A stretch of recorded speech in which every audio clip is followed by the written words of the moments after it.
Good morning or good afternoon, everybody. Bon après-midi, bonjour à tous. Merci beaucoup pour nous rejoindre aujourd'hui. Aujourd'hui, nous allons parler des cadres ESG et notre intervenant aujourd'hui, c'est Dr. Ndidi Noli Andosian. Je vais rapidement la présenter.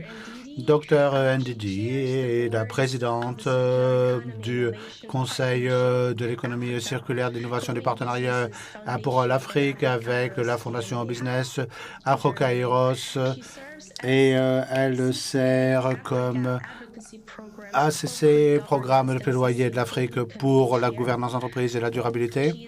Elle est un membre de l'initiative de Global Reporting, GRI, le conseil de parties prenantes, et au comité d'intégration du Nigeria. Dr. Ndidi co-préside le secteur de conseil privé du groupe du secteur sur le ESG inauguré par la présidence nigérienne en 2017 et à travers ces instituts, ce groupe de recherche de finances, l'institut économique, avec sous son orientation intellectuelle, a commencé son travail sur les 7 piliers de la méthodologie de durabilité en 2004. Sa responsabilité civique et sociale et les initiatives connexes incluent le fait de pouvoir servir sa ville de Lagos en servant au conseil de trust d'emploi pour Lagos et ses initiatives. Elle est aussi directrice de Dangote en tant que directrice des opérations pour opérationnaliser la durabilité pour le conglomérat de manufacturiers le plus grand en Afrique entre 2017 et 2020, pour laquelle elle a été reconnue comme directrice exécutive de l'année en 2020 par CEMEX Afrique.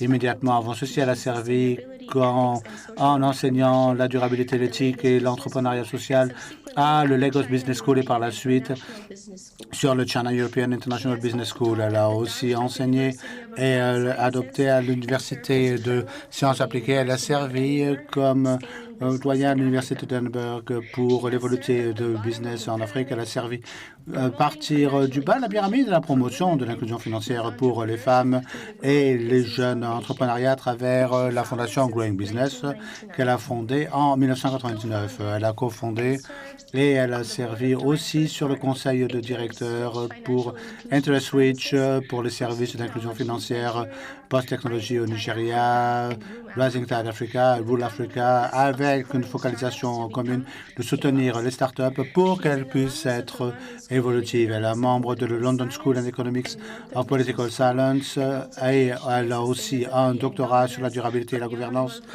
de l'Université de Francfort. Elle a été votée dans le comité exécutif du Club de Rome en 2020 et c'est mon grand plaisir maintenant de faire partie de cette session. Je m'appelle Adriana Newman-Redlin. Je vais assister en tant que co-facilitatrice et co-formatrice. Assurez-vous de pouvoir suivre nos questions que nous allons poster à des intervalles réguliers. Mais ceci ne nécessite pas de réflexion approfondie. Vous devez juste rapidement, en quelques minutes, répondre à ces questions qui apparaîtront en bas à droite de votre écran et aussi vers la fin de cette session, nous aurons une session de questions-réponses et donc nous avons vraiment hâte de pouvoir recueillir vos contributions aussi. Je me donne la parole maintenant à Dr. Ndidi Noli Andosian.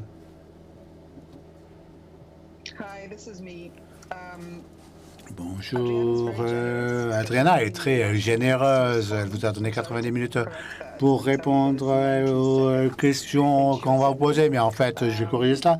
Puisque vous aurez 90 secondes par question, je vais me présenter moi aussi avec mon image de fond et toutes les pièces que nous avons sont spécialement conçues pour vous. Et ce sont en fait des projets d'économie circulaire. Donc un artiste qui m'intéresse beaucoup et qui fait cet art avec chacune des pièces, qui est donc une pièce unique en tant qu'emballage, notamment de l'économie circulaire, un emballage qui est fait à partir donc de Oyster. Et en fait, je vais vous montrer dans le thème principal spécifiquement en ce qui concerne ce que nous allons couvrir aujourd'hui dans cette session. Je pense que vous avez déjà vu cela avec l'ESG et comment cela va vous impacter et comment cela peut vous aider en vous préparant à considérer l'ESG à l'avenir. Nous allons immédiatement ensuite prendre les questions, les réponses qui remonteront des questions de sondage et aussi vous poser quelques questions. Donc, vous devrez avoir la première question de sondage déjà dans votre système qui est bien, quels sont ces challenges, lequel de ces challenges, ces défis vous préoccupe le plus? Pouvez-vous voir cela? Le changement climatique, la scarcité des ressources, la démographie et le capital, la consommation. Je ne sais pas ce que vous avez à l'écran en termes de cette question. Opportunité organisationnelle ou risque, technologie, est-ce que cela nous présente une nouvelle chance ou est-ce que cela va mener à notre extinction? Et l'inéquité, est-ce que ceci représente une opportunité ou alors un désastre? Donc, vous avez 90 secondes pour répondre à cette question. Je verrai les réponses dans un instant. Et ensuite, je pourrai répondre à ce que vous exprimez comme opinion. Pourquoi est-ce que cela compte pour l'ESG? Tout d'abord, quand vous parlez de durabilité, vous pensez au changement climatique, évidemment. Ça, c'est la première chose qui vient à l'esprit. Mais très souvent, ce à quoi vous ne pensez pas, c'est qu'en est-il des aspects sociaux de la durabilité? Qu'en est-il du fait que notre population augmente? Donc, sur le continent africain, par exemple, nous parlons d'un niveau très élevé de la population jeune. Et la grande question dans ce domaine, c'est est-ce que vous considérez cela comme étant un défi majeur qui nous fait paniquer ou est-ce que vous considérez cela comme une ressource énorme sur laquelle que nous pouvons capitaliser? Évidemment, cela dépend, puisque est-ce que cela peut signifier une consommation accrue ou alors est-ce que vous considérez cela comme une opportunité d'adopter de nouvelles façons de réfléchir puisque la population est si jeune et pense de façon aussi différente, notamment tout le monde a entendu parler des millennials et comment ils pensent différemment. Donc, notre organisation souvent sont croissantes. Donc, souvent, on se dit comment pouvons-nous stopper les organisations à cause de l'impact sur l'environnement, le changement climatique, mais est-ce que la croissance de ces organisations représente une opportunité ou bien un risque? Est-ce qu'il y a la possibilité que les organisations puissent ressembler à quelque chose de différent que ce que nous connaissons jusqu'à présent? Ou alors, est-ce que vous pensez qu'il n'y a pas d'autre façon d'urbaniser que d'être durable en utilisant des ressources appropriées et en termes de niveau de pollution que nous éprouvons? De même pour la technologie, vous savez, d'un côté, vous avez des gens qui disent que les êtres humains vont être dépassés par les robots. D'un autre côté, vous entendez dire que la blockchain peut être utilisée comme moyen de décentraliser la finance, et nous parlerons de cela un petit peu plus tard, et comme cela peut potentiellement incorporer de nouvelles opportunités quant à comment nous organisons pour de nouvelles opportunités et comment nous permettons aux gens de pouvoir avoir accès à la finance. Et je vois dans le chat que nous avons le résultat prêt à venir de la première question et je reste avec cette planche à l'écran jusqu'à ce que j'obtienne ces résultats. Je ne sais pas si vous le savez, mais originalement, nous pensions que cette session allait avoir environ 20 participants et que nous pourrions avoir une session interactive. Et donc, de ce fait, ces questions ont été conçues afin que vous puissiez participer et être participants dans ce processus. Mais il s'avère que la présence à cette conférence est beaucoup plus élevée que ce que nous anticipions. Et donc, je vais pratiquement procéder comme un monologue pendant environ 1 heure en travaillant très dur pour garder votre intérêt et que vous restiez présent avec moi et souhaitez-moi bonne chance dès maintenant. Donc, ensuite, la première question en ce qui concerne le cas pour la durabilité. Bien, ça, c'est un fait intéressant. Donc, quel est le cas d'affaires pour la durabilité? Voyons les réponses. Les réponses que vous nous avez données. Est-ce que vous pensez qu'il y a un cas d'affaires pour la durabilité? 67% ont dit oui et 33% ont dit non. Donc, je pense que vous pouvez maintenant lancer la deuxième question, déjà, qui est la planche que j'ai à l'écran. Donc, en d'autres mots, une des questions que nous allons traiter, la raison pour laquelle nous avons cette toute première question, c'est parce que nous voulons savoir, en fait, comment faire évoluer ces chiffres de 67% pour indiquer qu'il y a un cas d'affaires pour la durabilité à un chiffre plus élevé ou peut-être un chiffre plus faible. Donc, y a-t-il un cas d'affaire pour la durabilité? Est-ce que ça a du sens que d'être durable? Ou alors est-ce que ceci, c'est juste le fait de d'avoir une approche pour faire du bien qui est suivie par les approches quant à comment nous menons nos affaires aujourd'hui? Voilà vraiment en quoi consiste la session d'aujourd'hui. Donc, au début de cette session, nous avons maintenant lancé la deuxième question de ce sondage. Nous vous encourageons à répondre à cela, mais au début de cette session, la première question a un taux de réponse comme quoi 67% d'entre vous pensez qu'il y a donc un cas d'affaires, un dossier commercial pour la durabilité. Donc, si nous pouvons voir en fait dans le chat le nombre total de participants peut-être. Donc, revenons à la plupart de ces défis qui vous concernent avec la question que vous avez maintenant, l'iniquité. Est-ce que ceci représente une opportunité ou bien un désastre? Et ça, c'est vraiment quelque chose de très important pour notre public maintenant parce que beaucoup d'entre vous, en fait, vous financez les personnes les plus pauvres. Et ce que je vois d'après cette enquête d'opinion, c'est que 50% pensent que les changements et le changement climatique et la scarcité des ressources représentent le défi le plus important, la préoccupation la plus importante. Et ensuite, 50% d'entre vous pensez que la technologie et les nouveaux transferts restent menés donc l'extension, donc vous ne considérez pas l'inéquité comme un problème ou l'urbanisation comme un problème et la question démographique, d'après vous, n'est pas un problème en tant que tel. Je pense que ce sont des réponses très, très intéressantes. Donc, les deux domaines de préoccupation principaux pour vous sont le changement climatique et la technologie. C'est vraiment fascinant, n'est-ce pas? Très bien. Donc, je vais maintenant passer à la prochaine planche de ma présentation et ça, c'est la planche que vous avez maintenant à l'écran et cette planche à l'écran concerne une question et une autre question de sondage qui est est-ce que nous pouvons en fait développer de nouveaux partenariats entre les entreprises et leurs financiers?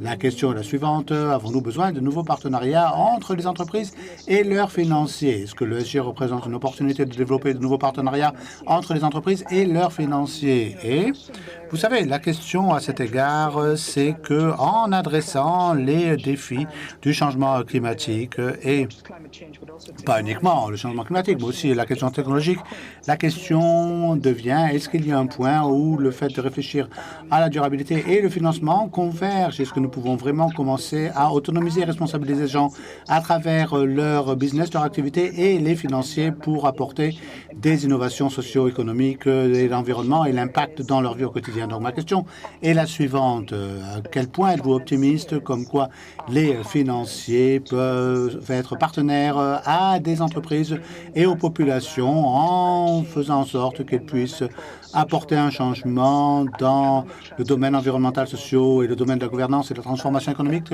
du monde dans lequel nous vivons pour le moment? Je devrais avoir cette troisième question de sondage maintenant. On attend la réponse sur cela.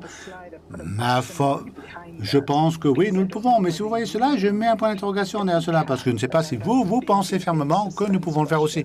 Et c'est la raison pour laquelle il y a ce point d'interrogation en suspens. Et ceci nous ramène aussi à garder à l'esprit cette question principale parce que vraiment, si nous disons que le changement climatique et la technologie sont les deux variables clés que nous laissons de côté en fait la dimension sociale qui est la dimension concernant l'équité humaine.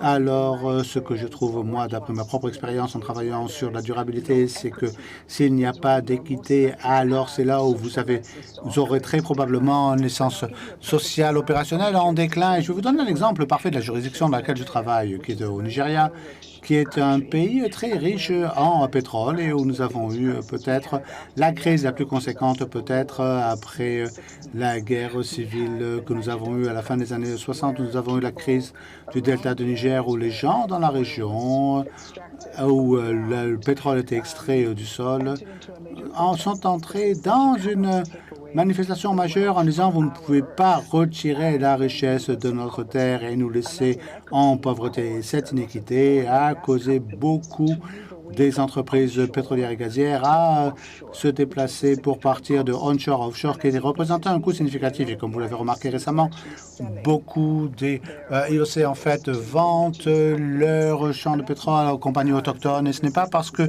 les entreprises sont moins lucratives, mais plutôt parce qu'elles ont réalisé qu'elles ne pouvaient plus opérer localement, tout simplement parce qu'elles avaient tellement dégradé l'environnement. Et donc, en s'attaquant aux meilleures pratiques socio et culturelles, ou donc ces CIO n'avaient plus la même licence opérationnelle. Donc, c'est là où j'aimerais en fait contester peut-être cette idée comme quoi uniquement le changement climatique, uniquement la technologie a changé là où nous en sommes en termes d'ESG. Et nous rentrerons un peu plus dans les détails sur cela en allant de l'avant. Et je vois que nous n'avons pas encore les résultats de notre troisième question. Donc, je vais maintenant passer à la planche suivante de ma présentation. Sean, je ne sais pas si vous voulez lancer celle-ci, mais si vous pouvez faire cela, parce que nous allons maintenant passer à la question numéro 4.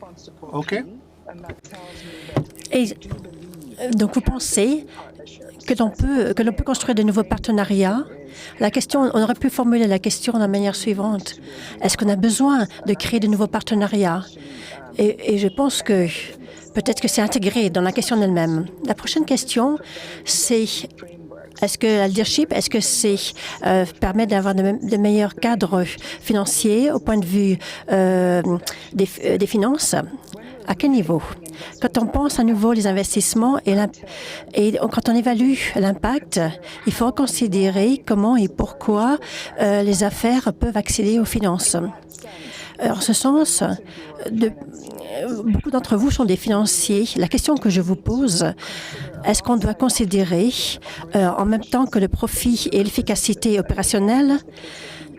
Et je prends l'exemple des opérations de pétrole. Elles sont peut-être efficientes et profitables, mais elles ne créent pas des emplois. Elles ne respectent pas les localités ou l'impact sur l'environnement.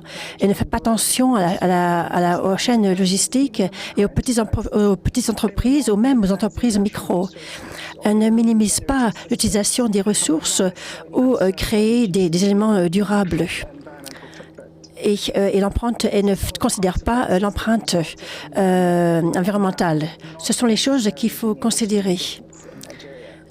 Considérer au Niger en même temps que d'autres éléments. Donc la question à se poser, le leadership pour ce genre de choses, est-ce que ce sont les banques qui doivent être les leaders dans ce sens-là, ou est-ce que ce sont les régulateurs qui doivent diriger et dire quels sont les cadres à mettre en place et pour que les financiers se comportent mieux et qu'ils aient d'autres considérations? Est-ce que ce sont les entreprises elles-mêmes qui ont des responsabilités, non seulement pour les bénéfices, mais aussi pour d'autres facteurs comme les impacts écologiques, sociaux, des facteurs de gouvernance, des facteurs plus larges au point de vue économique, parce qu'ils réalisent maintenant que la licence sociale d'opérer dépend justement de se conformer à ce genre de facteurs et de connaître plus leurs responsabilités sociales. Est-ce que cela affecte leur business et est-ce qu'ils reconnaissent ces risques? Ou qui est-ce qui a la responsabilité en termes de leadership? Ça, c'est la question en 4 et on a une réponse. Personne ne dit que c'est les financiers qui ont la responsabilité. C'est intéressant. Il y a 20%, ce sont les régulateurs qui en ont la responsabilité. Et 80%, ce sont les pétroliers. Donc, c'est intéressant parce que vous ne pensez pas que donc je suppose que la plupart d'entre vous sont des financiers. Vous ne pensez pas que c'est vous qui avez la responsabilité. Vous pensez que ce sont les régulateurs qui doivent vous forcer à faire la chose correcte. Et vous pensez que tout le monde doit collaborer pour créer une meilleure structure. Je pense que c'est fascinant comme réponse. Et donc, on en arrive au sondage numéro 4, ESG.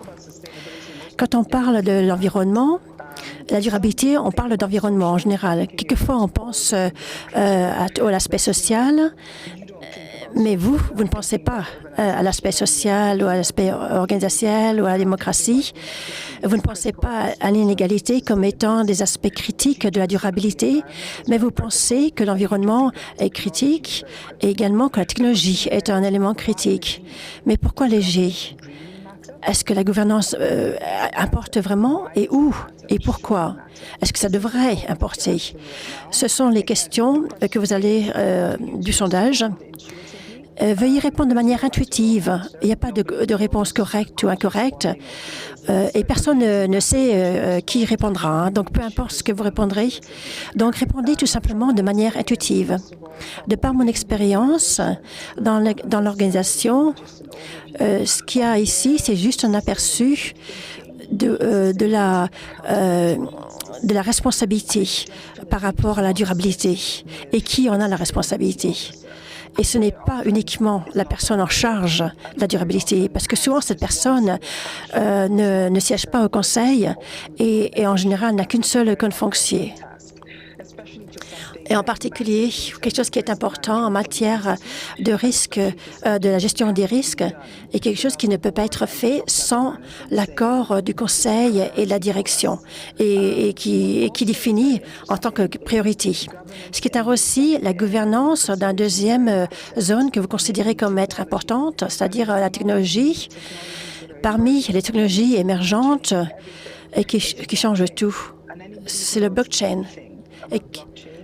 Et quelqu'un qui sait de quoi on parle de blockchain, on sait que l'aspect le plus important de la gouvernance, des contrôles, donc c'est important que ceci soit fait correctement par rapport à l'intégrité, la confiance, les systèmes, les contrats intelligents c'est ce qui est le plus important pour les blockchains. Et comme vous remarquez, je vous dis mon opinion. Mais ce serait intéressant de savoir si vous pensez dans ce cadre de durabilité qui est aussi référencé souvent comme ESG, les trois piliers de l'environnement, le social et la gouvernance. Est-ce que vous pensez que la gouvernance importe? Dans votre premier sondage, et là, il semblait, vous pensiez que le S n'est pas très important. Et de nouveau, je parle comme une personne africaine, d'une perspective africaine, où le système social et la gouvernance, et les systèmes, ceux qui sont défaillants souvent, parce qu'on n'y a pas de, on ne sait pas vraiment ce qui est important d'un point de vue colonial, et d'autre part, on a du mal à se détacher de cet historique colonial. Et donc, on a du mal de traiter ce genre de problèmes sociaux. Et en même temps, il faut aussi s'occuper des questions du climat. Les réponses que vous me donnez, oui, la gouvernance a également de l'importance. C'est la bonne réponse. Mais d'un autre côté, des réponses que vous m'avez données précédemment, je me pose la question, est-ce que vraiment vous pensez cela? Est-ce que vous pensez que ça vraiment importe au niveau des organisations? En tant que financier, quand vous évaluez des sociétés pour s'assurer que vous choisissez bien quand il importe de choisir les bons critères, est-ce que vous vérifiez vraiment que la durabilité est vraiment intégrée au plus profond de la gouvernance? Ou bien est-ce que vous cochez tout simplement des cases? Parce que ça fait une grande différence. Le dernier sondage, qu'est-ce que le G? Est-ce que c'est... L'image que vous voyez, c'est le dernier travail que j'ai fait. J'ai eu l'honneur d'être invitée à faire ce travail. J'ai travaillé avec les grandes entreprises africaines pour créer une fonction de durabilité et pour initier le reporting de durabilité. Avant ceci, on avait un insert dans un rapport annuel et c'était un premier rapport vraiment de durabilité. C'était 200 pages ou plus. Et essentiellement, on a été les premiers à créer et à reporter les faits sur le Stock Exchange du Nigérien. On était très fiers parce que c'était vraiment une avancée importante pour une organisation qui était vraiment censée se centrer sur les bénéfices. Et on a fait ce rapport de durabilité parce qu'on pensait que c'était nécessaire et qu'il fallait vraiment se conformer. On l'a fait parce que on a décidé d'une méthodologie et la méthodologie des 7 piliers qui a vraiment intégré la durabilité tout au sein de l'entreprise, dans son intégralité. Et je vais en parler un peu plus tard, si j'y arrive, parce que les sondages n'arrivent pas, parce qu'il faut que j'ai les résultats des sondages avant de pouvoir avancer. Ce que j'ai appris 2 choses principalement. Premièrement, c'est pas la peine d'avoir une stratégie de durabilité et de rapport pour une société, en particulier une grande entreprise, si on ne pense pas à la chaîne logistique et la chaîne de valeur. C'est des chaînes pour les grandes organisations. Pour les petites entreprises, les critères ESG de durabilité pour les petites entreprises qui vous fournissent les biens que vous utilisez ou les ressources et les services que vous utilisez ou les personnes qui utilisent vos services et ressources sont différents de ce que vous, entre grandes entreprises, vous utilisez. Et il faut en tenir compte. La deuxième chose que j'ai appris, c'est l'économie circulaire. Il y a des principes comme le principe de l'économie circulaire. Par exemple, si je regarde derrière moi, si j'étais par exemple, une société de nourriture, qu'est-ce qui se passe avec les dégâts, enfin, ce qui reste en point de vue nourriture, ce qui reste en point de vue des déchets au point de vue plastique, de fourniture, etc. Et derrière moi, vous pouvez voir, c'est une œuvre qui a été créée à partir de produits de déchets. 83% du sondage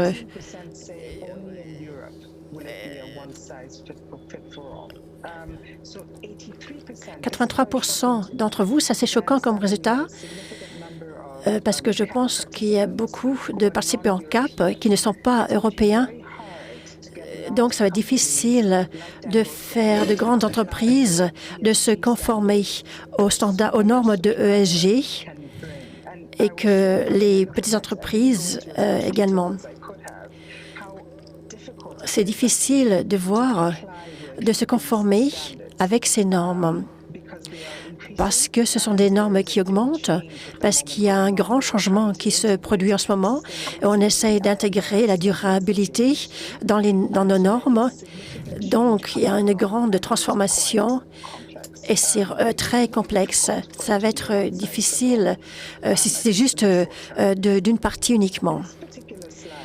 Cette slide à l'écran, ce n'est pas une question, ce n'est pas un sondage, c'est juste comment est-ce qu'on voit la durabilité.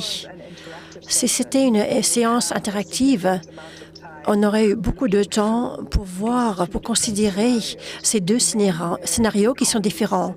D'une part, on a l'économie qui est au sein de l'économie et de l'environnement, et dans l'autre, c'est en parallèle par rapport à l'environnement et à l'économie.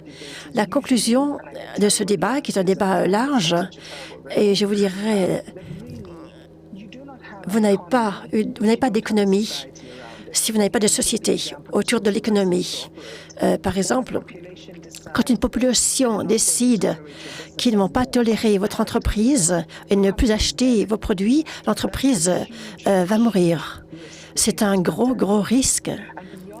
Et au-delà de ça, si vous n'avez pas de planète sur laquelle on peut vivre, dans ce cas-là, il n'y aura pas de société et pas de vie.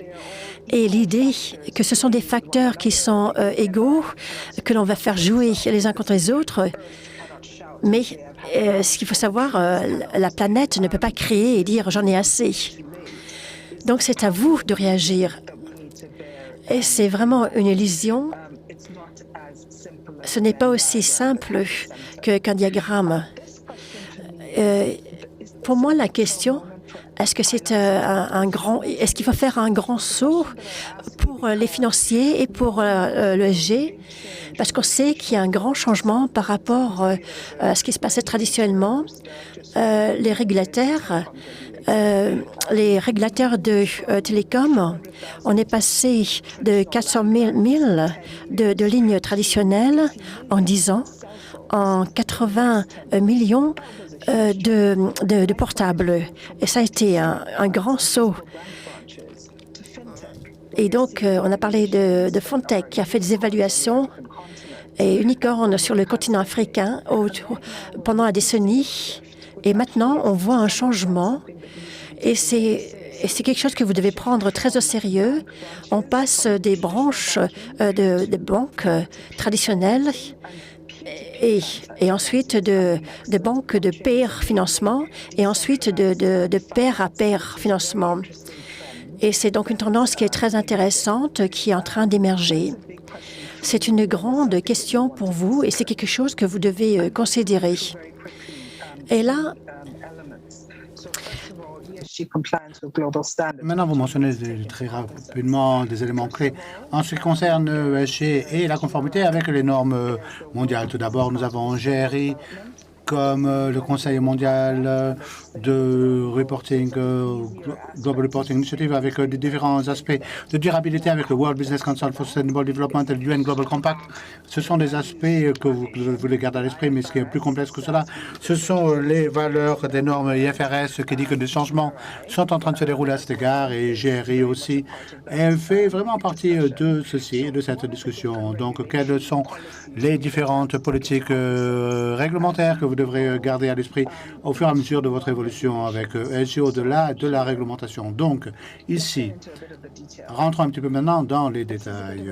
Voilà une planche à l'écran avec une police un peu petite, mais je vais rentrer dans les détails pour vous indiquer les différentes étapes que vous devez suivre afin d'être conforme en termes de ESG au-delà de la conformité et de la réglementation dont nous parlerons dans une minute en interne au sein de votre organisation. Donc, quelle est votre approche générale envers la durabilité? C'est une question que vous devez vous poser. Quel est l'impact et la portée, la détermination de ESG? Donc, la matérialité est vraiment un facteur absolument essentiel. Vous avez besoin d'en faire plus de programmes de formation pour s'assurer que vous compreniez bien en quoi consiste la matérialité et les indicateurs de matérialité de votre propre industrie. Et ensuite, que le processus de collecte des données, qui est un élément clé. Nous parlerons de cela dans un instant. Qu'est-ce que cela nécessite pour connecter les bonnes données et connecter les bons modèles pour s'assurer que vous puissiez avoir une intégrité des données. Au-delà de l'intégrité des données, vous devez aussi avoir des tierces parties. Attendez, j'ai peut-être... Est-ce que j'ai changé de planche à l'écran? Bien, ok, il semble que la planche a changé. Est-ce que vous avez à l'écran maintenant la planche ESG Beyond Regulations en anglais? Donc, je veux juste confirmer que nous avons la même planche à l'écran et que je vous parle sur ce que vous avez devant les yeux à l'écran. Est-ce que nous avons donc la planche qui s'appelle ESG Beyond Regulations? Donc, ESG au-delà de la réglementation sur votre écran? Merci pour me confirmer cela. Donc, la culture commune au-delà de la gouvernance, c'est un élément essentiel. Je parlerai de cela, ce que je suis en rouge. Donc, c'est ce que j'ai trouvé. La culture de durabilité et la gouvernance, ce sont des facteurs clés que vous devez considérer au sein de votre organisation si vous êtes une entreprise, mais aussi pas en considérant d'autres entreprises ou investir, vous devez vous poser la question, est-ce que l'ESG, en fait, est intégré dans la culture et la gouvernance de l'organisation dans laquelle vous apprêtez à investir? Et uniquement à ce moment-là, pouvez-vous parler de reporting intégré avec ESG, idéalement un reporting intégré, parce que ça veut dire qu'on se penche sur les risques ESG ainsi que sur les notations ESG qui sont très importants, même si, d'après moi, il y a beaucoup d'évolutions à faire en ce qui concerne les notations ESG. Je ne pense pas que ce soit une nota unique, ça doit être traduit dans différentes cultures et différentes juridictions. C'est une des choses, quand vous parlez aux personnes qui notent les critères ESG, ils vous disent qu'il y a notamment un risque souvent, qui est très souvent, et à nouveau, j'utilise mon continent, l'Afrique, où nous ne pouvons pas identifier exactement le niveau de risque ESG. Donc, très souvent, c'est actuellement évalué piètrement. Et ce qui est plus important, c'est la question concernant une action corrective. Parce que si vous n'avez pas d'action de correction, une action corrective à ce moment-là, que faites-vous? Le but principal de ces évaluations, c'est d'avoir une action corrective derrière. Et de même, d'après ma propre expérience, en ce qui concerne la recherche et l'expérience aussi active, il y a en fait 4 stades avant de pouvoir avoir un rapport de durabilité assuré. L'année 1, c'est en général la culture pour s'assurer que l'organisation pense fermement que l'ESG compte et de comprendre comment cela compte et quels sont les indicateurs clés de performance ainsi que les politiques et procédures que vous devez mettre en place afin de pouvoir sauvegarder ces indicateurs que vous considérez comme étant des indicateurs matériels importants. Deuxième année, se focaliser sur la gouvernance, s'assurer que l'ESG soit introduite au niveau le plus élevé de gouvernance, de s'assurer que vous puissiez engager toutes les parties prenantes. À nouveau, c'est une toute nouvelle session. Comment définissez-vous vos parties prenantes? Comment identifiez-vous quelles parties prenantes sont impliquées? Comment pouvez-vous intégrer la réflexion sur la durabilité et le faire à tous les niveaux de gouvernance? Ce n'est pas suffisant d'en parler. Vous devez le faire. Et ce qui est notamment important, la conformité avec les réglementations et la législation en vigueur qui changent si rapidement. Comment pouvez-vous vous assurer que vous avez une culture de conformité à cet égard et comment pouvez-vous faciliter les choses plutôt que de les complexifier? Ensuite, la troisième année, vous parlez du reporting et des données. Vous ne pouvez pas faire de reporting sans les données puisque les données vous permettent d'établir la traçabilité de ce que vous faites. Comment vous le faites? Comment vous institutionnalisez cela? Je sais que j'ai un calendrier, un échéancier en fait là d'exemples réels avec notamment le fait d'incorporer des indicateurs clés de performance de durabilité comme faisant partie des indicateurs de gestion de la performance. Donc à quel point est-ce que vos employés sont récompensés pour en fait satisfaire les indicateurs clés de performance de ESG? Comment par la suite pouvez-vous avoir un ESG qui, à la suite de cela, avec des reportings sur leur durabilité externe? Et uniquement à ce moment-là, arrivez-vous à la tierce partie d'assurance pour le rapport de durabilité et juste à ce moment-là, uniquement à ce moment-là, pouvez-vous parler d'initier un reporting intégré quand votre rapport principal et votre reporting principal montrent le ESG. On m'a demandé aussi de vous présenter des études de cas spécifiques dont je voulais utiliser ici.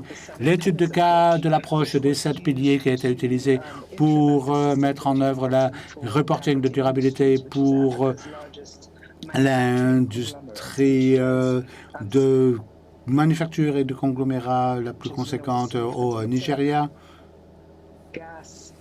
notamment en ce qui concerne le gaz, la nourriture, les boissons, avec notamment le fait que a ses propres préoccupations, sans même parler de l'emballage, question de plastique, donc sur le top 5, ces entreprises en particulier, c'est la raison pour laquelle l'ESG est si important. Nous avons choisi les 7 piliers, la méthodologie des 7 piliers, premièrement à cause de son histoire. La méthodologie des 7 piliers a été développée à la suite d'un système de notation de l'ESG développé par différentes milliers d'entreprises à travers le monde, mais notamment, ce qui est d'autant plus important, c'est parce que les 7 piliers, en fait, couvrent tous les aspects de l'organisation. Donc, en considérant les piliers financiers, c'est en fait le premier pilier approché en termes de durabilité avec le pilier institutionnel concernant le risque, conformité, gouvernance, le pilier économique, parce qu'en fait, votre notation ne peut aller que aussi haut que la notation de votre pays. Donc, si votre pays n'a pas une bonne notation, là où vous opérez, vous allez avoir des difficultés en ce qui concerne votre pilier social et votre pilier environnemental.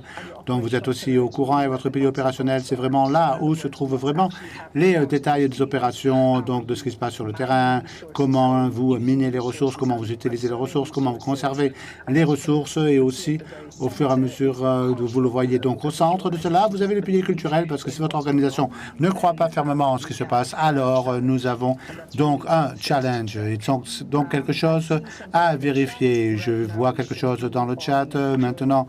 Nous devrions être sur une planche qui parle de la durabilité, donc avec l'approche des 7 piliers conçus pour réduire l'écart de durabilité. Très bien, donc vous avez ceci à l'écran. Nous allons donc montrer 7 planches différentes qui vont vous indiquer comment l'approche des 7 piliers en fait réduit cet écart, ce vide que vous pouvez trouver dans une organisation. À nouveau, une bonne façon de vérifier cela si le risque de l'ESG est contenu. Et Ceci concerne le fait de combiner ce qui est fait de ce à quoi nous pensons, comment s'assurer qu'en utilisant les 7 piliers, nous pourrons nous assurer que nous puissions réfléchir et agir avec des impacts clés en termes de notre sensibilisation ainsi que de notre gouvernance et de nos capacités d'innovation qui peuvent être intégrées dans la culture de l'organisation et qui, de ce fait, nous permettent de pouvoir mettre en œuvre le bon genre de changement que nous voulons voir dans le ESG. Le deuxième point concerne l'écart de durabilité de notation ESG. J'ai utilisé un exemple d'une entreprise, mais je pense en fait que sur le continent africain, c'est un des continents qui émet le moins.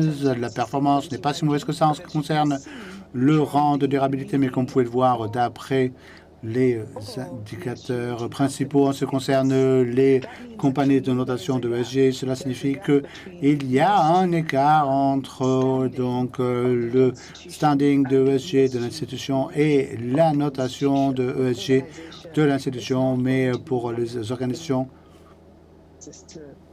qui ne vont pas être liées à ce capital abordable à l'avenir, notamment avec les exigences de ESG qui deviennent de plus en plus stringentes, de plus en plus prononcées. Pour moi, ce que cela signifie, c'est que nous devons reconsidérer cela de façon légèrement différente. Et ça représente un certain challenge, un certain défi par rapport à comment le reste du monde souvent perçoit l'Afrique, parce que c'est une entreprise africaine avec des éléments plus systémiques que nous devons considérer. Mais cependant, c'est très réel, c'est quelque chose que nous devons garder à l'esprit à nouveau parce que ceci est une initiative initiée par...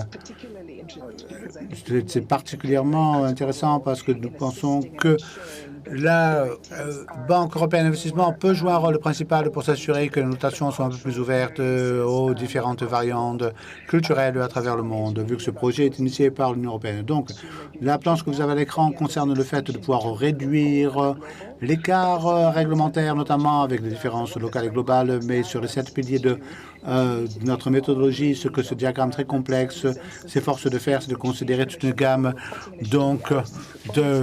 toute une gamme de normes internationales en ce qui concerne les ESG ainsi que la gouvernance d'entreprise au Nigeria, ainsi que beaucoup de réglementations connexes en termes de directives et de fait de faire correspondre tout ceci à travers les différents piliers afin que nous puissions vraiment associer à chaque champion de chaque pilier, le pilier financier, le pilier de champion social, le pilier de champion environnemental, et quelles sont en fait les réglementations externes ainsi que les législations qu'ils doivent considérer et être pleinement conformes. C'est absolument essentiel parce que pour une organisation, le risque ESG est vraiment réel. Et ce que je veux aussi ajouter sur la base de cela, c'est que l'importance de considérer la chaîne de valeur ainsi que la chaîne d'approvisionnement et les acteurs impliqués. Parce que d'après moi, je ne pense pas que nous ayons une taille unique à considérer parce qu'une grande entreprise peut satisfaire en termes de complexité et c'est complètement différent de ce que des acteurs impliqués dans des chaînes logistiques plus petites peuvent effectuer. Si, en tant que grande organisation financière, vous ne considérez pas la chaîne de valeur et la chaîne logistique, vous vous soumettez à des risques significatifs ESG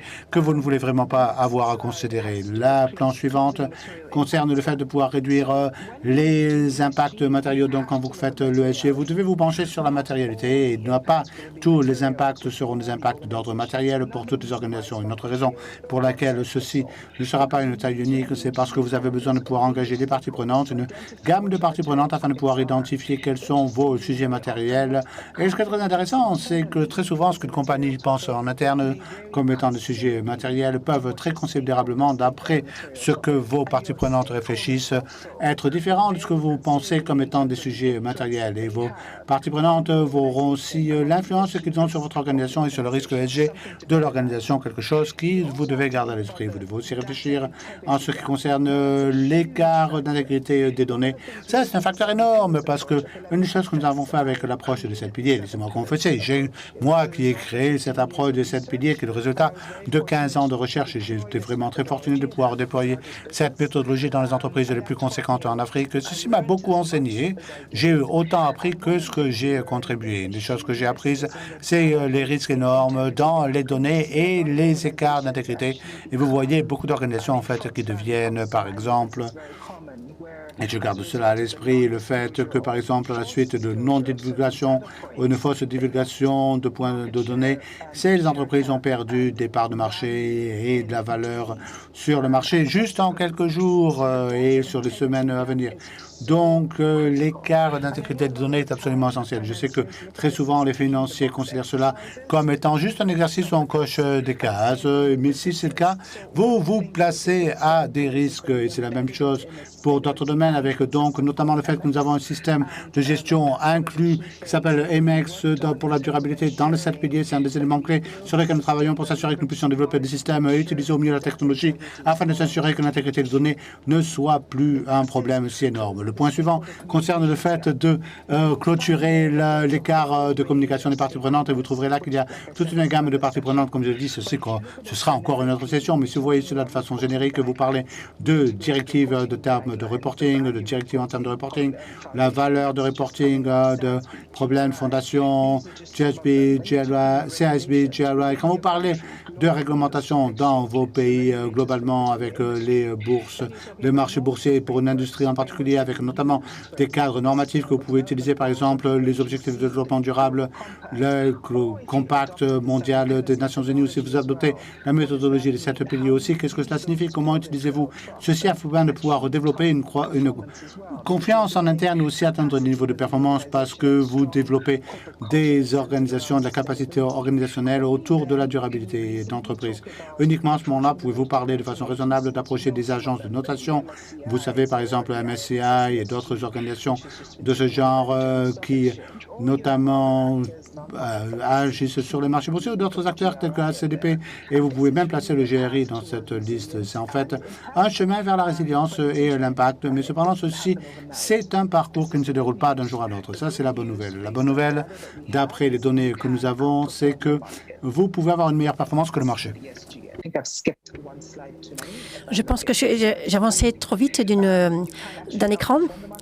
Vous pouvez, si vous regardez à ces graphes, vous voyez qu'il y a maintenant des preuves sur le fait que les sociétés qui sont conformes à ESG, en fait, ont de meilleurs résultats que les autres entreprises.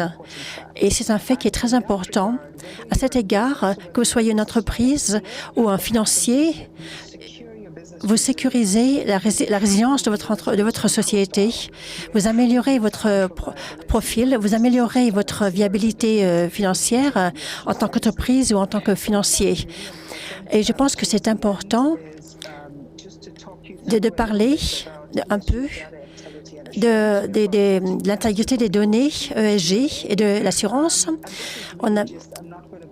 Je ne vais pas entrer en détail, mais c'est juste pour vous laisser quelques faits substantiels pour voir comment assurer cette intégrité et arriver au point où on peut vraiment passer l'assurance avec succès. C'est qu'il faut centraliser les données.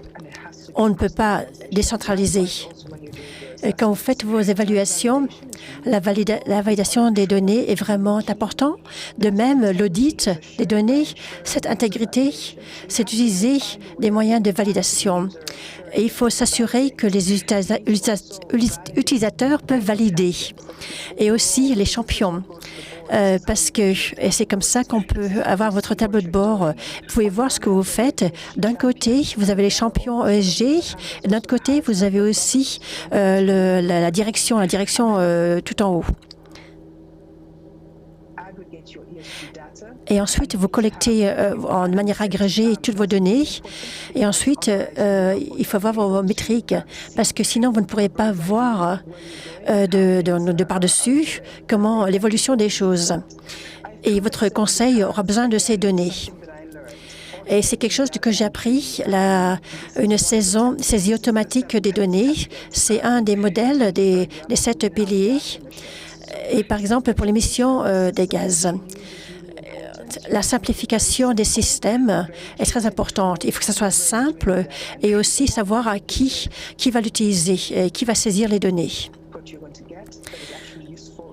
Et c'est ainsi que vous pouvez obtenir des données qui sont significatives. Et de même, pour les analyses, il faut vraiment que les données soient claires pour vous et pour voir ce que vous faites et ce que vous faites, quel est l'objet de ce que vous suivez.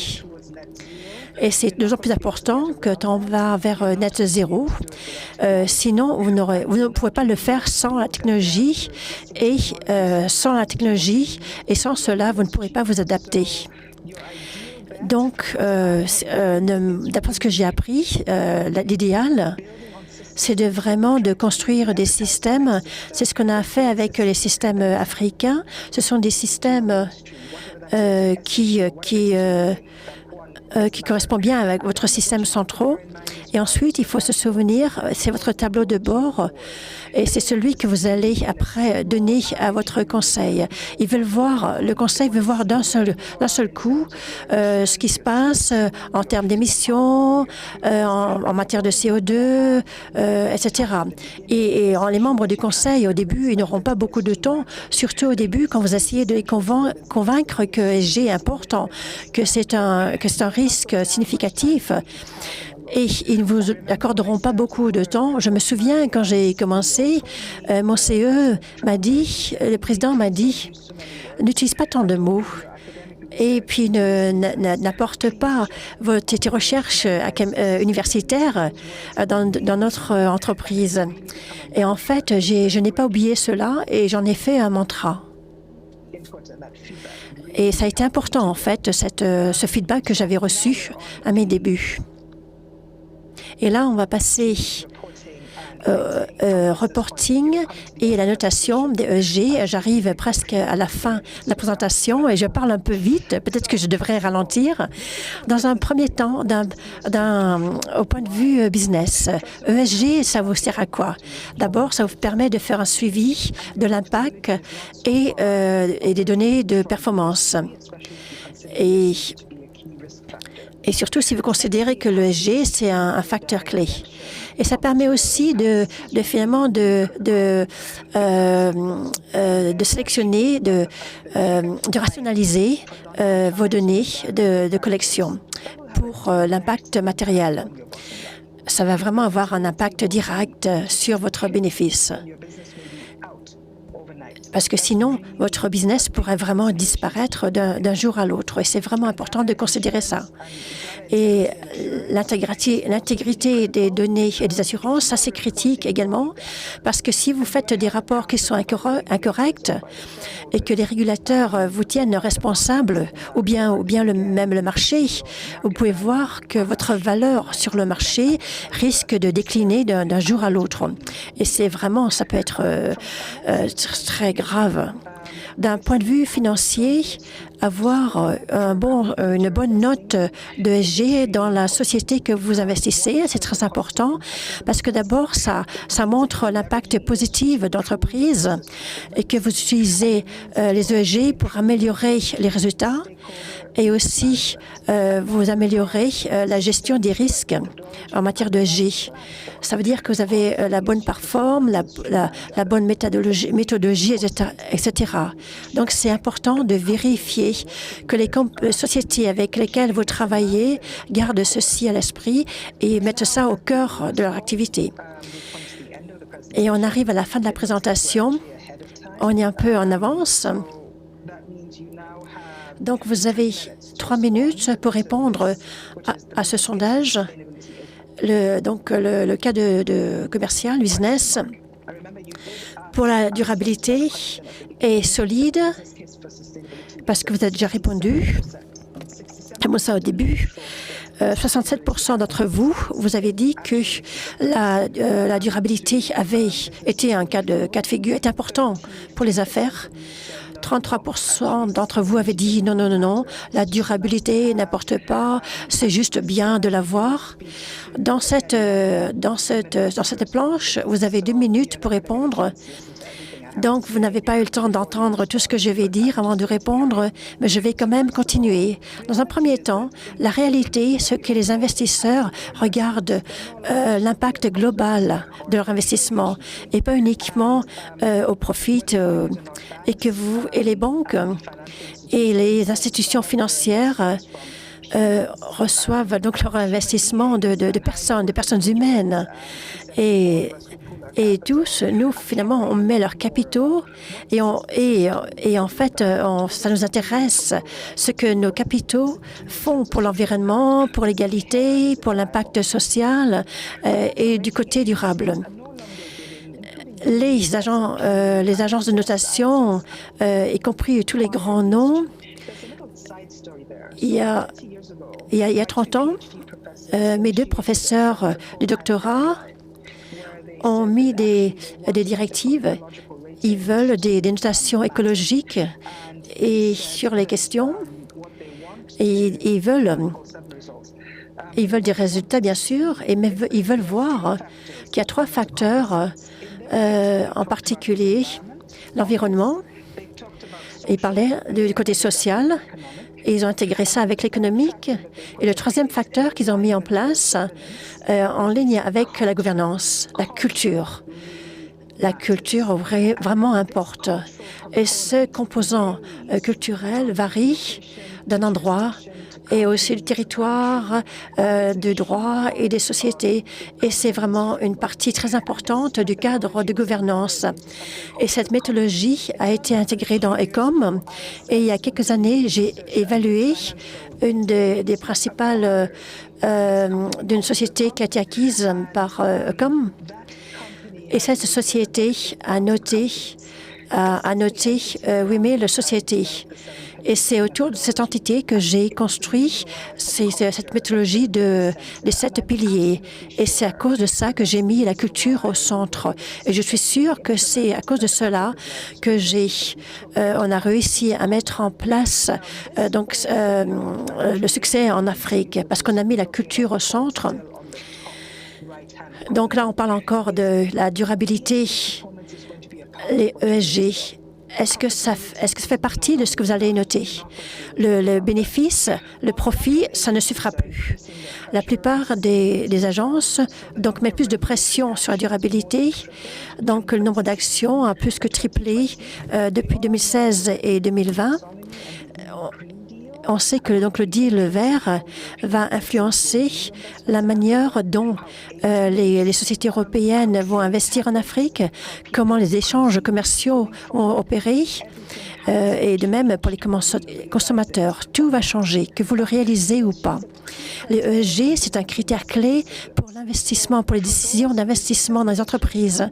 Et donc, pour les sociétés qui en ont conscience, et pour les chaînes logistiques, c'est important aussi. Même en tant que petite société, si vous pensez qu'il suffise et que vous n'avez pas à vous conformer à ESG parce que les financiers n'ont pas demandé, pensez-y, repensez, reconsidérez. Et au point 4 ou 5, la gouvernance accorde, les gouvernements aussi mettent plus de pression. Et également les régulateurs, les bourses, etc. Tous considèrent que les ESG sont un critère clé. Et de nouvelles directives émergent. Et même les directives qui vont venir vont changer. Et votre titre, en tant que financier principal, cela va changer aussi, parce qu'on vous appellera chef manager des valeurs. Tout est en train de changer. N'oubliez pas cela. Et aussi, ce qui est le plus important, c'est le fait que les ESG, c'est une considération clé pour les prises de décision des entreprises. Que vous le sachiez maintenant ou pas encore. Et si vous pensez qu'il suffit de penser à la technologie et le changement climatique, que c'est suffisant pour les critères de ESG, et vous n'avez pas fini d'avoir un challenge. Parce qu'il faut vous rappeler la première planche. Est-ce que l'égalité, c'est un problème ou pas? S'il y a de la pauvreté au-delà de vos pays, eh ben, ça va avoir une influence sur vous-même. Par exemple, en Grande-Bretagne, qui en fait n'a pas permis, en fait a fait partir tous les gens qui occupaient des postes de base. Et maintenant, on voit le problème avec les chauffeurs d'essence. Et du coup, on trouve il y a un manque d'essence maintenant, tout simplement parce qu'on n'a pas eu les conducteurs, les chauffeurs pour amener l'essence. Ils sont en train de chercher maintenant des chauffeurs. Et donc, ESG, il y a un grand S pour côté social. Là, on a le résultat du sondage. Est-ce que le business case pour la durabilité est solide? Et on a changé. On a de 67% de solide à 90% pour dire qu'il y a vraiment un cas pour la durabilité. Et il y aura 10% de personnes qui sont encore sceptiques. Et j'aimerais, de ces 10%, de vraiment poser des questions dans la séance de questions-réponses qu'on va commencer d'ici peu. On est en avance d'une minute et 30 secondes. J'ai fini ma présentation et désolée d'avoir parlé si vite, mais je voulais vraiment m'assurer qu'on a suffisamment de temps pour les questions-réponses. Je suis à moitié nigérienne et à moitié allemande. Et donc, les deux combinés me permettent de bien gérer mon temps. Et donc, j'utilise 30 secondes d'un aspect nigérien. Il y a toujours un temps opportun pour faire quelque chose. Et je voudrais dire que maintenant, c'est le temps. Le temps est arrivé pour la durabilité. C'est un mot qui est très large, mais j'espère que cette présentation a permis de bien définir et le facteur S et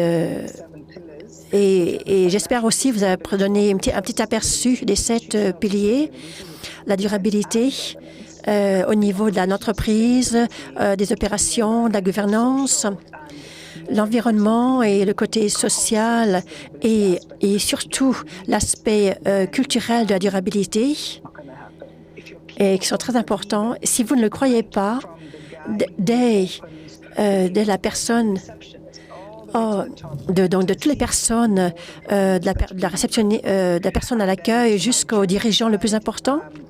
Et ensuite, de mon côté allemand,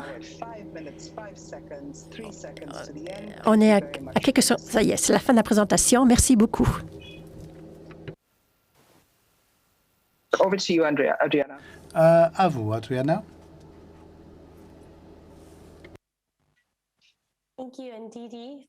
Merci NDD, merci énormément. J'avais vu votre présentation auparavant, mais vous entendre en parler rajoute une expérience complètement différente, supplémentaire. Et je pense, comme vous l'avez dit, que la durabilité est un sujet tellement large et l'ESG est un sujet vraiment qui peut nous troubler dans le sens où cela comporte tellement de choses et vous nous avez donné une vue d'ensemble avec un guide étape par étape ainsi que notamment des drapeaux rouges, de choses que nous devons garder à l'esprit quant à ce qui est vraiment important. Je ne pense pas que à ce moment précis nous ayons des questions. Donc, si vous êtes toujours en train de penser à vos questions, n'hésitez pas à les envoyer sur la partie en bas à droite de l'écran. Il y a un lien pour la session en direct. Vous pouvez voir les questions de chat ainsi que les questions de l'enquête d'opinion. Et donc aussi, je peux vous encourager à faire ceci si vous avez des questions à nous poser, que vous ayez répondu aux questions de notre sondage ou non. Et en même temps, je vais vous indiquer que les documents, les présentations seront disponibles pour la semaine à venir au site de l'Académie de la Banque européenne d'investissement. Si vous voulez voir ceci à nouveau, en prenant un peu plus de temps pour avoir accès à cela à travers la plateforme pour la semaine à venir. Je suis toujours en train de voir si il nous parvient quelques questions que ce soit. Je ne pense pas que nous ayons quelques questions, ou du moins pas du côté anglophone. Mais je pense que si nous n'avons pas de questions, nous pouvons peut-être clôturer cette session. Et Dr. NDD nous a donné ses informations de contact aussi pour tout suivi si nécessaire. Oui. Donc, merci à tous. Bien. Donc, est-ce qu'il est en fait possible peut-être de lancer un sondage, une question de sondage pour dire, écoutez, si vous pouvez innover dans un sondage vu qu'il n'y a pas de question pour dire est-ce que ceci était utile, oui ou non? Ah, bien, je ne suis pas certain que nous puissions lancer une question comme cela. Maintenant, je ne saurais pas vraiment comment faire cela. Peut-être que notre équipe technique peut nous répondre rapidement en ce sens. Bien, parce que s'il n'y a pas de questions, c'est que soit tout le monde a été complètement perdu, personne n'écoutait, ou alors ils se ont pris la chance de pouvoir s'enfuir, ou alors c'est que c'était utile et que nous avons répondu à toutes les questions qui pourraient se poser. Et donc, ce serait très, très utile d'avoir ce genre de commentaires en retour. Savons-nous en fait combien de personnes sont présentes parmi nous, avec nous? Bien, moi, ça me dit que nous avons 182 personnes du côté anglophone. Je ne sais pas ce qu'il en est, puisque je comprends que nous avons 2 salles différentes en fonction de la langue en question. Mais donc, sur 182 personnes, ça veut dire, disons, 10%. Nous avons 18 personnes sceptiques qui pensent que la durabilité n'est pas, on ne représente pas un business case, un dossier commercial. J'aimerais, en fait, poser une question à une de ces 18 personnes. À poster un commentaire, pas nécessairement une question, et nous pourrons lire ce commentaire qui pourrait dire, vous savez, il n'y a aucun dossier commercial pour la durabilité parce que... Ça, c'est un vrai challenge. Bien, si vous ne recevez pas de commentaires, quand nous aurons la réponse de l'enquête d'opinion, du sondage, nous considérons cela comme étant des réponses définitives et nous pourrons donc clôturer cette session. Je suis sûr que tout le monde veut pouvoir courir, se prendre une tasse de café ou prendre un repas. Mais quoi qu'il en soit, c'était un vrai plaisir de préparer cette présentation et de vous la présenter. Je pense que c'est vraiment une très bonne chose. Savons-nous, en fait, quelle est la répartition géographique des 182 personnes présentes parmi nous? Bien, d'après ce que je comprends, nos participants se trouvent dans 60 pays différents, mais je n'ai pas d'autres détails à ce stade. C'est très intéressant aussi de le savoir. Je crois que nous avons un commentaire qui nous provient de la part de notre public.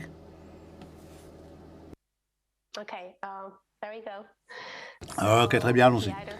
Donc, je ne pense pas que ce soit une question, je pense que c'est plus un commentaire. Nous pouvons peut-être adresser cela. Donc, beaucoup de banques et de IMF ne se penche pas sur les aspects sociaux et environnementaux pour le moment. C'est les TFP et les banques de développement multilatéral qui en font une condition. Cependant, au niveau des MDBs, il y a des cadres ENS qui sont des exigences pour des intermédiaires financiers ainsi que les MFI et les banques primaires. Malheureusement, beaucoup de banques et d'institutions financières, micro-entreprises, MFI n'ont pas de protection sociale capable de les assister pour maîtriser ces éléments qui sont essentiels pour l'obtention de financement et de soutien de la part, par exemple, de la Banque européenne d'investissement. Donc, ça, c'est un commentaire sous la forme de question. Donc, je pense, en fait, un manque de capacité peut-être de personnel INS qui mène à des limites aussi pour le financement ou l'obtention de financement de la part de différentes institutions MFI plus conséquentes. Bien, voilà la raison pour laquelle j'ai posé cette question. Est-ce que ESG sera une taille unique pour le financement des entreprises? Et la vérité, c'est que même en ce qui concerne les MFI et les banques généralistes, et en ce qui concerne les investisseurs aussi,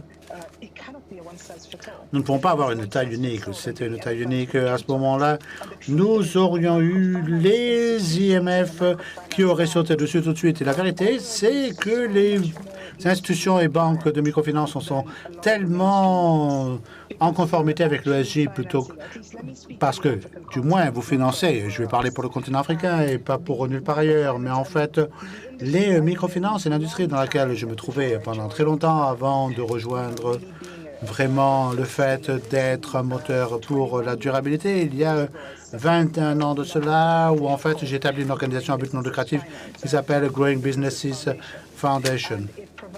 Et ceci fournissait donc le premier prêt pour, et à partir de le United Bank of Africa, aux institutions de microfinancement les plus grandes en Nigeria pour s'attaquer à la pauvreté, NAPO, et à ce moment-là, les IMF ne finançaient qu'à partir de financement à partir du terrain. Il était très clair qu'il y avait du capital là-dedans, donc ça m'a pris environ un an pour convaincre United Bank for Africa d'étendre le prêt pour la pôle. Le deuxième prêt que nous avons étendu, c'était à une organisation qui s'appelait SIP, Self-Reliance and Empowerment Advancement Program. Et en ce qui concerne cela, je n'ai pas pu convaincre la banque de leur donner un prêt parce qu'ils étaient trop petits en termes de taille. Donc nous, à la Fondation Growing Business, nous avons dû étendre ce prêt. Entre ces deux organisations, le financement en Nigeria, pour le moment, finance plus de 7 millions d'entreprises sur la base d'une pyramide avec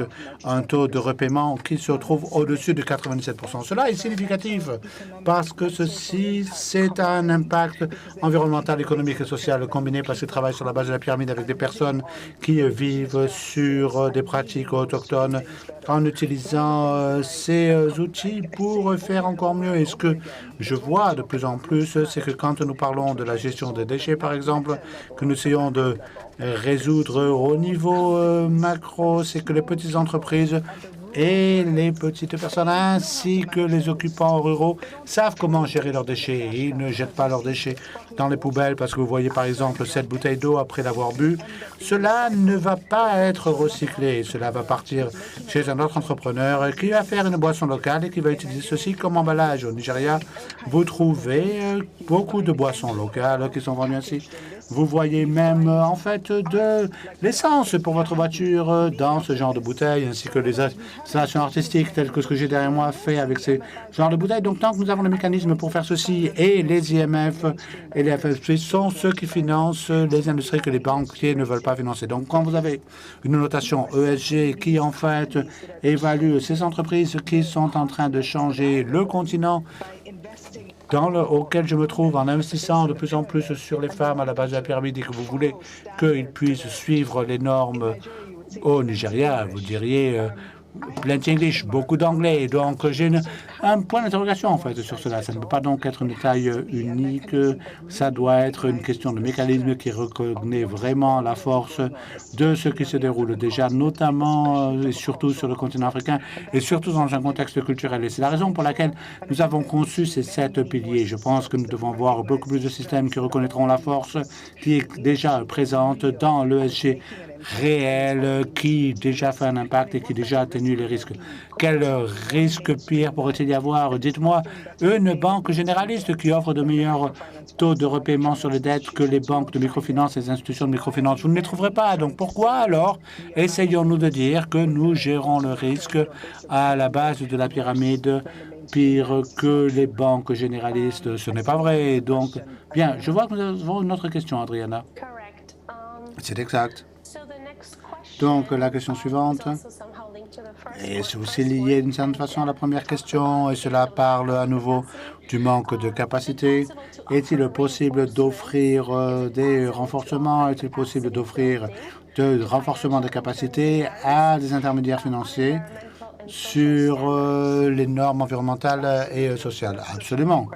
C'est une si bonne question, pas uniquement en ce qui concerne les normes environnementales et sociales, mais aussi en ce qui concerne la gouvernance et aussi la durabilité dans son ensemble et comment mettre ceci en œuvre. Et ce qui est d'autant plus important, c'est comment pouvoir trouver votre impact matériel, comment mesurer votre impact matériel, comment s'assurer que cela soit en fait exécuté accordément ou non par l'organisation dans son ensemble, mais que l'individu agisse à travers les différentes fonctions dans l'entreprise. C'est tellement essentiel et je pense vraiment que ce que nous avons besoin de faire, c'est de faire en sorte que nous puissions avoir ceci qui remonte à la Banque européenne d'investissement pour dire ceci est utile, nous avons besoin de plus de détails, nous avons besoin de plus de renforcement de capacités, de plus d'aperçus et d'idées dont nous avons besoin afin de se trouver où nous en sommes. Par exemple, si je suis une banque de microfinance, je ne suis pas vraiment intéressé par les critères d'ESG qui sont utilisés par les banques majeures ou les banques généralistes. Moi, ce qui m'intéresse, c'est les critères ESG qui correspondent à ma raison d'être et qui considèrent mes indicateurs matériels et qui prennent en compte mes parties prenantes. Et donc, ça ne sera jamais, et je suis désolé d'utiliser le mot jamais, je ne devrais pas faire cela, mais ça ne devra pas être une ESG avec une taille unique. Ceci en est la preuve avec même cette question. Donc, Adriana, je sais que vous êtes avec AIPC. Je pense que c'est une très bonne question, très importante qui devrait leur être remontée. Je vois aussi qu'il nous reste 17 minutes, donc nous pouvons continuer. Nous avons une autre question? Oui, c'est le cas. Donc, la question suivante concerne les 7 piliers. Et quelqu'un nous demande de faire un résumé rapide de l'approche des 7 piliers. OK, je n'ai pas passé tant de temps sur les 7 piliers ici parce que je ne voulais pas me focaliser que sur cela, mais ça a été plutôt la perception à travers laquelle je perçois le monde, et je vais juste revenir à une seule planche qui vous montre en fait où se situent les 7 piliers. Et vous pouvez voir, maintenant que j'ai parlé des 7 piliers, vous pouvez voir en fait comment tout ce que vous avez à l'écran maintenant parle des 7 piliers. Voici la méthodologie. Donc voilà comment vous collectez les données. Ça, c'est la planche que vous avez à l'écran pour le moment. La planche qui suit cela concerne le parcours et l'application des 7 piliers quant à où vous commencez vraiment, quel est votre point de départ quand vous commencez à définir votre culture, et ensuite vous évoluez pour définir votre gouvernance, et ensuite vous passez à la question des données, du reporting des données, et ensuite, d'autant plus important, à l'assurance de ces données. Donc, si je devais parler des 7 piliers brièvement, que je vous indiquerai, c'est que vous pouvez voir comment cette roue, avec au centre de cette roue, le pilier de la culture, le pilier culturel, qui reste le centre quand vous êtes une organisation qui est prête à vraiment intégrer la durabilité dans votre réflexion, que cela fait partie de vos actions, quant à comment vous faites la traçabilité de votre impact et comment vous gérez le risque. Quand vous n'avez pas une organisation déjà prête à faire cela, ce que j'ai trouvé, c'est que le fait de considérer le pilier financier pour une organisation vraiment portée sur les profits et de placer cela au centre, de dire, bien, nous allons considérer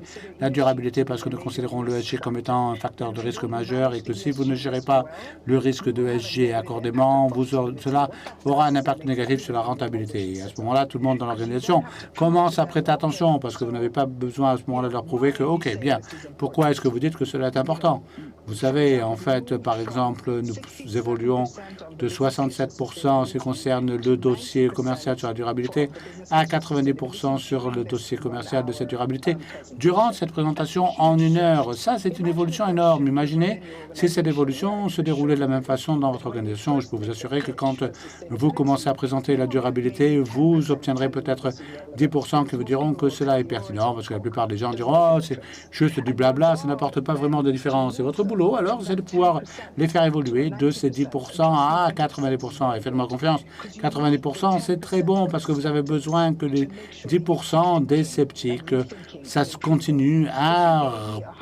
que vous avez besoin de ces 10% de sceptiques pour continuer à réfléchir et continuer à améliorer. Si vous me donnez un chiffre de 100%, je serai inquiet parce que à ce moment-là, vous penserez que je suis mignonne, que je parle en donnant de bonnes paroles et ça n'aide personne. Vous voulez avoir 10% de sceptiques, parfois même peut-être 20% de personnes qui sont sceptiques parce que cela va vous aider dans votre réflexion. Donc, vous pouvez placer quelques piliers que ce soit qui représentent votre challenge principal au centre de cette roue, et dans une organisation qui est vraiment menacée par l'environnement et qui est très préoccupée par l'environnement, vous pouvez même placer l'environnement au centre de cette roue. Mais ultimement, votre point de départ, quel que soit votre point de départ, vous finirez avec votre pilier culturel au centre parce que c'est ça qui va dénoter votre capacité. Si vous vous souvenez de la planche où nous avons parlé de la culture d'entreprise, et je vais passer à cette planche-là par la suite maintenant, et ensuite je terminerai sur ce point. Les différentes composantes, peut-être le plus complexe, c'est le pilier institutionnel. Si vous pensez au fait que vous voulez que votre entreprise soit durable, alors ce que vous avez besoin de faire, c'est de garder à l'esprit qu'il y a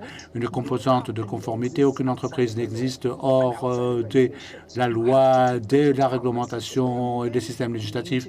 Vous devez garder cela à l'esprit. Il y a une composante de risque, et s'il y a un facteur de risque ESG, il vaut mieux que vous gardiez cela à l'esprit. Ensuite, il y a la gouvernance, dont nous avons parlé, qui fait partie de l'ESG, donc le G, donc de ESG, où nous avons agréé de l'importance de ceci. Donc, en ce qui concerne le pilier économique, c'est simplement, comme je vous l'ai dit, le fait que vous ne pouvez pas, si vous êtes une entreprise opérant dans une économie qui est en train de se casser la figure, par exemple comme le Nigeria durant les 12 derniers mois, où notre devise a été dévaluée de 50 ou 60%, qui représente des conséquences énormes sur votre entreprise, sur l'évaluation globale de votre entreprise, par exemple. Ça a des conséquences énormes sur la capacité des personnes qui prennent votre argent de pouvoir vous repayer, notamment s'ils sont pauvres et dépendants. Donc, si vous pensez que les circonstances économiques et la durabilité économique de l'environnement dans lequel vous travaillez, évoluez, ne va pas être un facteur important, alors vous êtes en train de plaisanter. santé. Vous devez vous poser la question,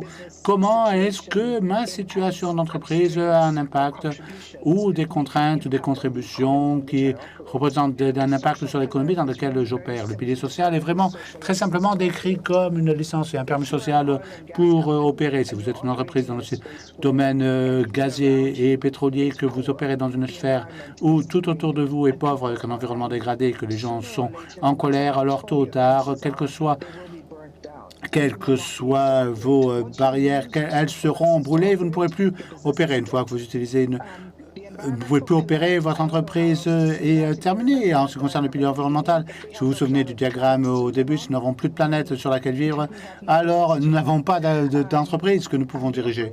Et en ce qui concerne le pilier opérationnel, c'est vraiment, et ça c'est très personnalisé aux opérations de l'entreprise que vous dirigez. Donc, si vous êtes une entreprise d'exploitation minière, par exemple, que vous minez des diamants ou du ciment ou du cuivre, ou même si vous avez juste une activité avec le caoutchouc, par exemple, quoi que vous fassiez, vous devez vous poser la question, quels sont mes processus d'entreprise? Où est ma chaîne logistique, ma chaîne de valeur? Si, par exemple, vous fabriquez du chocolat, d'où provient mon cacao? Quelle est la possibilité et la probabilité des produits que j'utilise, parce que cela va être très, très important. Et donc, dans ce contexte, je ne sais pas, et j'espère que cela vous aide en ce qui concerne ce résumé de cette approche des 7 piliers. Et laissez-moi juste conclure avec la planche qui, en fait, parle de comment tout ceci est rassemblé en termes de vie, de durabilité. L'écart le plus conséquent est vraiment l'écart entre l'élément de réflexion et le fait de parler de la durabilité, qui est très facile à faire. C'est même en fait très facile d'imprimer, de publier un rapport de durabilité qui a l'air très joli, mais pour que ce rapport de durabilité soit publié uniquement par une toute petite section de votre organisation. Mais cela ne va pas aider votre ESG. Votre rapport ESG ne va pas aider la durabilité et le manager de risque de votre entreprise en termes de ESG. Donc, si vous n'intégrez pas la durabilité dans la culture au quotidien de votre entreprise, si chacun de vos employés n'a pas la durabilité et des indicateurs clés de performance de durabilité pour aider à atténuer votre risque ESG, vous n'avez même pas commencé. Donc, nous avons des résultats maintenant de notre enquête d'opinion. Nous n'avons plus de questions. Là, il nous reste 9 minutes avant la fin de la session et le résultat, c'est fantastique.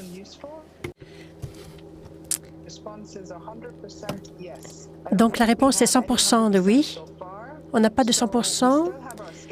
On a encore des personnes qui sont sceptiques par rapport à la durabilité.